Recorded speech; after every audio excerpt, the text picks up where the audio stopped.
lorsque je vous prendrai ce bâton, vous avez ici le rectum, ou carrément l'anus. C'est ici, l'homme sort de terre. Le serpent sort de terre. Il s'enroule autour de la colonne vertébrale. C'est pourquoi nous avons les emboîtements qu'on appelle quoi? Les vertèbres. Donc ces séparations-là,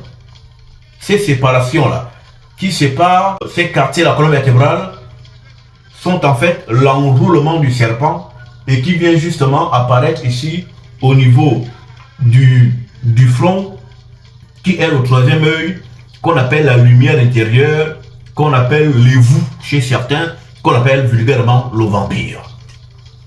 Et donc, lorsque vous avez cette énergie, c'est à vous-même de la gérer. Car lorsque vous devez vous émanciper sur le plan mystico-spirituel et vous élever et sortir de vous, c'est vous-même qui devez faire le processus de prendre toutes les forces énergétiques qui sont en vous et de vous aider avec elles et à partir d'elles, de vous élever pour aller dans les dimensions illuminées. Or, l'anus a un rôle particulier en spiritualité. L'anus a la fonction d'être un échappement, le lieu où disparaît l'énergie. L'anus a la fonction d'être le lieu de la finitude de l'esprit. C'est pourquoi vous voyez ici, après cet espace qui pourrait renvoyer l'anus, qu'est-ce qu'on a? On n'a rien.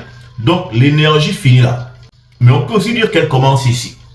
Et qu'elle culmine ici au niveau de la glande pinéale, l'œil d'Horus, l'œil illuminatif, l'œil des prêtres. C'est pourquoi dans la tradition ancestrale bantou, les juifs, les vrais de la Bible, le prêtre portait un signe ici au niveau du centre du front pour symboliser l'œil de l'illumination, et on le disait à qui? À Elon, à Luna, Aaron, de porter un signe sur le front de sorte à marquer justement que il est l'œil illuminatif de la race de Dieu, car les prêtres ayant pour vocation justement d'être les porteurs de la connaissance et de l'illumination spirituelle du peuple.